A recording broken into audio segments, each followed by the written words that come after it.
पवित्र रथयात्रा उपलक्षे आपणमानंकु अनेक अनेक शुभेच्छा एवं शुभकामना बंधुगण। आजिर आमे एही वीडियो माध्यम रे जानिबा कि रथयात्रा दिन कौन कौन करिबा उचित नुहे एवं ताहा सहित रहिछि गुंडीचा ठारू सुनाबेश पर्यंत एही गोटिए कार्य करिबा द्वारा आपण माने सबु पापरु निजकु मुक्त करि पारिबे। तेबे विषयटी को शेष पर्यंत देखंतु। ओडिशार धर्म कहिले जगन्नाथ धर्म संस्कृति कहिले जगन्नाथ संस्कृति इतिहास कहिले जगन्नाथंक इतिहास को बुझाई थाए। समग्र विश्व रे श्री जगन्नाथंकर रथयात्रा पालित होइथिबारु सेथिपाई से समस्त विश्वर सर्वभौम देवता अटंती। विश्व ऐतिह्य संस्कृति रे जगन्नाथंकर घोषयात्रार भूमिका अतुलनीय अटे। समुद्रर जेमिति क्षय एवं अंत न थाए, आकाशर जेमिति आदि अंत न थाए, वायुर जेपरि दिग न थाए, ठीक सेहीपरि प्रभु जगन्नाथंकर आरंभ एवं शेष न थाए। एबे यह केबे निर्णय करा जाई पारे नाही। एही वर्षर रथयात्रा जुलाई 7 तारिख अर्थात आसंता काली पड़ू अछि।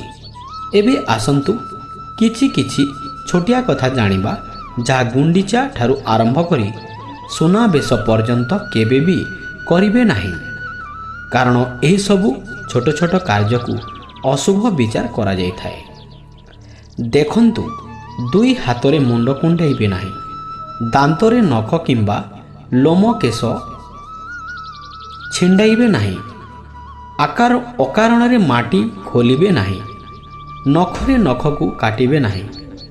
जदि आपण पूजा करिबा समय रे कोनोसी आसन रे बसुछंती से आसन को केबे गोड़रे टाणिबे नाही।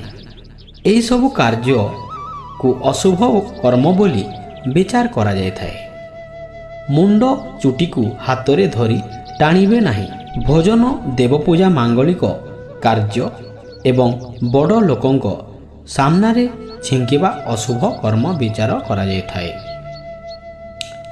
जोर रे हसिबा किंबा जोर रे कथा कहबा तथा गुरुजन मानक सामनारे बड़ पाटी करिबा यह मध्य अशुभ विचार करा जाय। एही छोटिया छोटिया कर्म जहाकू आपण करिबे नाही एवं ताहा सहित निजको संपूर्ण पवित्र रखिबे एवं एही दिन मानंकरे सकालू उठी स्नान करिबे, गाई को स्पर्श करिथांती, तेबे आपण निश्चित रूपरे पाप रु मुक्त होई जिबे।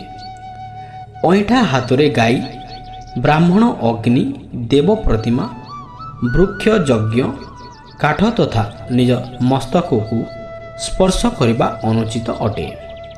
तेबे एही सब कार्य को अशुभ बोली विचार करा जाए।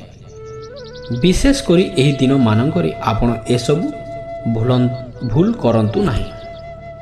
तेबे एहा तिला केते गुडिए सहज एवं छोट छोट कार्य जहा रथयात्रा समय रे करिबा आदौ उचित नहे।